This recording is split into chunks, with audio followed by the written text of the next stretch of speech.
Morning, Amber, Blooms on the Hill.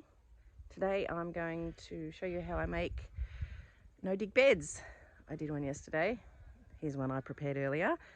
Very excited. It is about the tidiest thing I own, I think. It's even tidier than my house. Although I am a gardener, so I do neglect my house a bit, but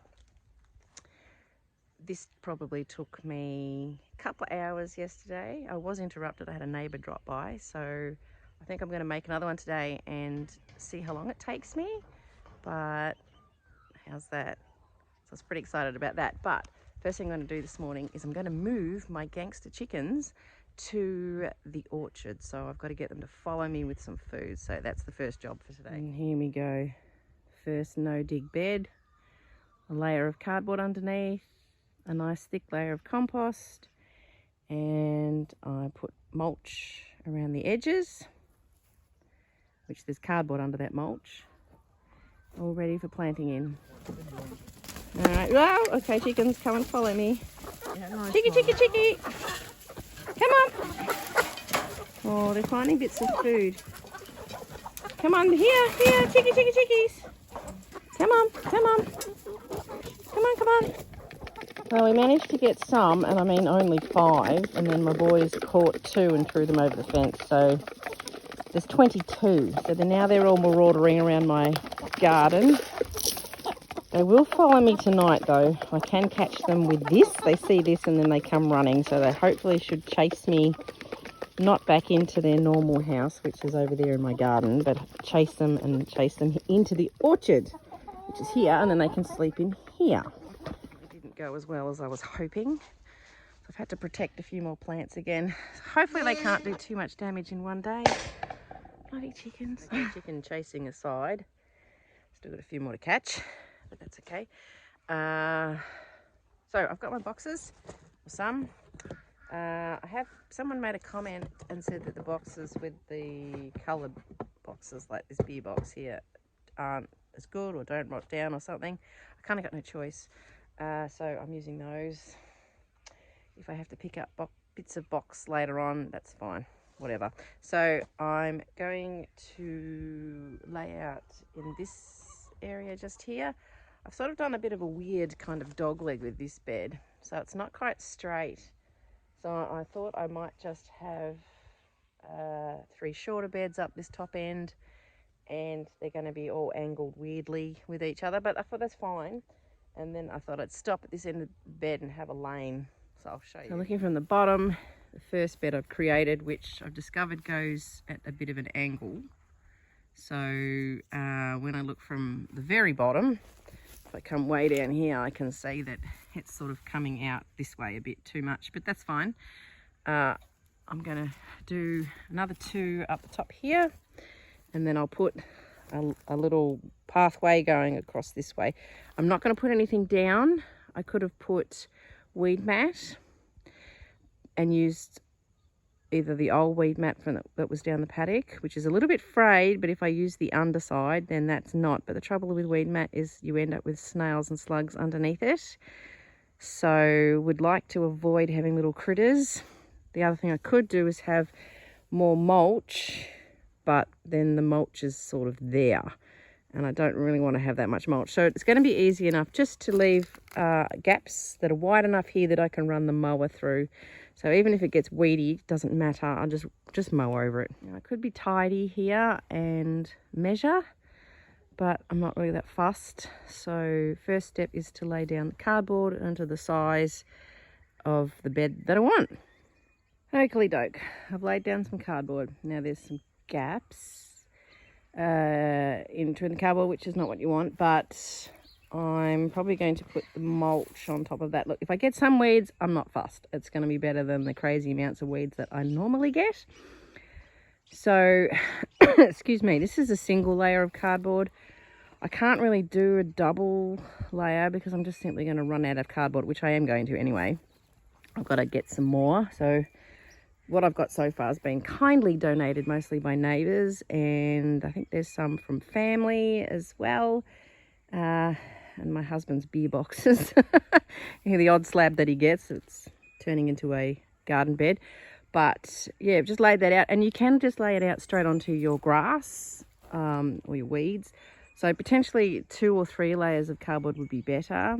Now, wetting it is apparently the next stage. So do correct me if I'm wrong, but I have heard that wetting it is the best way to go. I actually just didn't wet that one. So we'll see whether that makes any sort of difference at all, but I'll just give it a light sprinkle, and yeah, and then I'll have to do some more rows here. And I don't know how many beds I'm going to fit. I might be able to fit another 2 through there, but I do want to fit my mower in between, which is quite wide.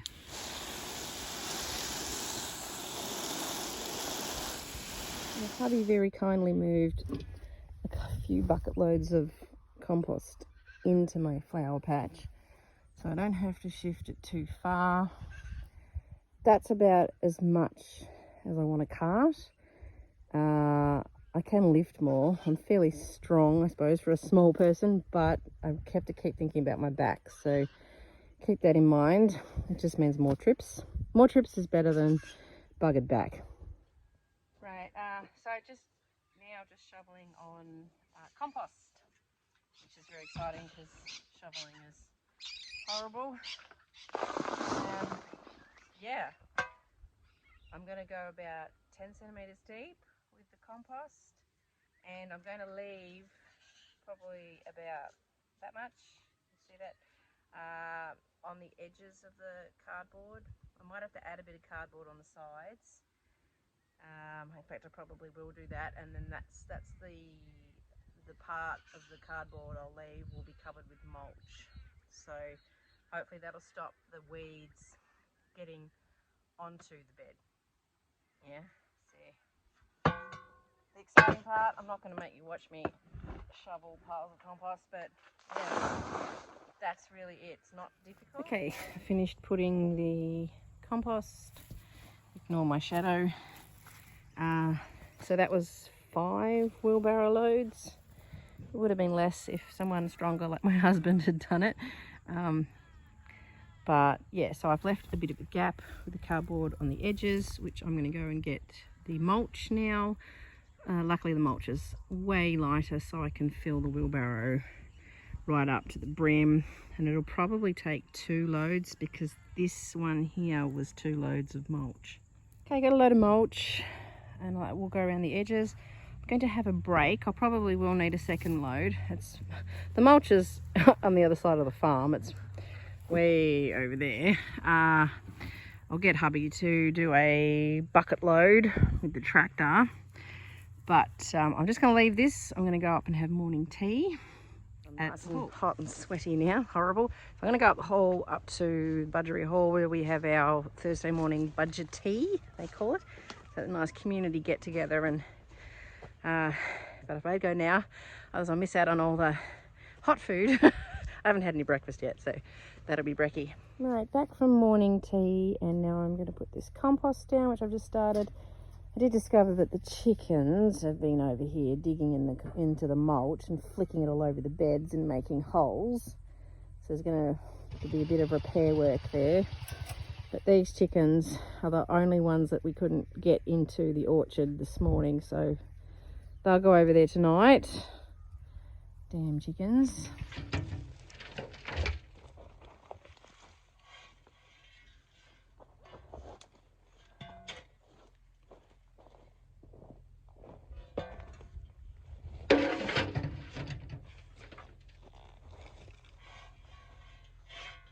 Okay, so I finished that no dig bed, so now I've got that one, which the chickens have been flicking around in. Thank you, chickens.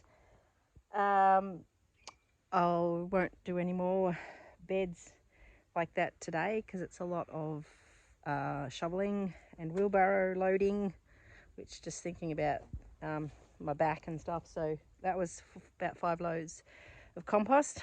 So now I am working on another sweet pea. Gee, it's bright. Another sweet pea trellis here. So I've just popped up this netting, and I've got a post hole rammer, just a hand one. And I'm now digging a trench, which I'm going to fill with compost because sweet peas like to have a yummy feed of compost or fertilizer or whatever you want to put down there. So dig a trench because their roots go nice and deep. So I'm doing that. So I'll go down the pile and put some compost in that little trench there, and then I'll do another layer on top. I haven't got cardboard under this bed, but I was keeping in mind that the roots do like to go down a bit, so I thought, I mean, they probably would be fine with the cardboard, but I just thought no. So I probably will put another string of netting up. I've got another one, so I have to get another pole, because I do have some peas, some eating peas, so I'll probably put those along there. I think the remainder of my sweet peas should fit here. It's the last of, I had some turquoise lagoon, some piggy sues, and I've forgotten the name of the other one, but they were another new variety from Veggie and Flower Garden Seeds, where I like to get my seeds from.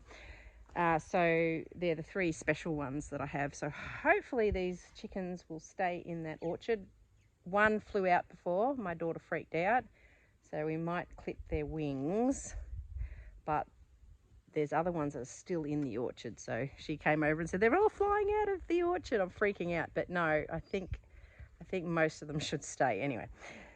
So that's what we're up to now. So there's the little trench I've dug.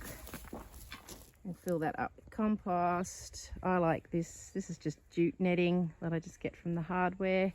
And these posts I've got, these are actually Clipex, which they're actually fence posts. We've got these for our fencing over the back hill. They're easy to ram in. And then they've got these little clips here where you actually clip the wire onto if you're building an actual fence to keep livestock out. But I've just borrowed some, and they're really handy because I can get them in and out really easily, and then I can just clip my netting onto. So that's Clipex fencing, which is actually quite expensive stuff, but it's very good.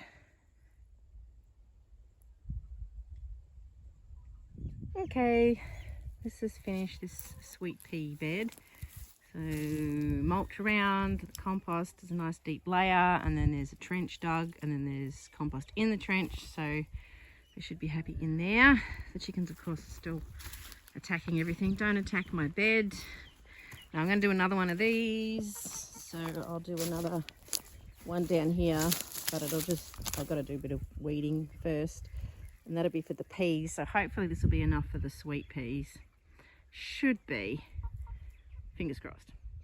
So that's about all I'm going to do today. I think I'll just crawl around and weed this next little section here, so I can extend on from this sweet pea bed and create one for the peas. Hopefully this one will fit all my sweet peas on it. Not too sure, it might. If not, I might have to extend a little bit further, but being careful that no one mistakes any sweet peas for peas, because sweet peas are poisonous, so keep that in mind. Don't eat them. Anyway, thanks for coming along today. I will catch you next time. If you feel like subscribing, I think I'm supposed to say that. I always forget. Do. It's nice to have a little gardening family. I really appreciate all your comments and your advice. Get some fantastic advice. But I'll catch up with you next time. See ya.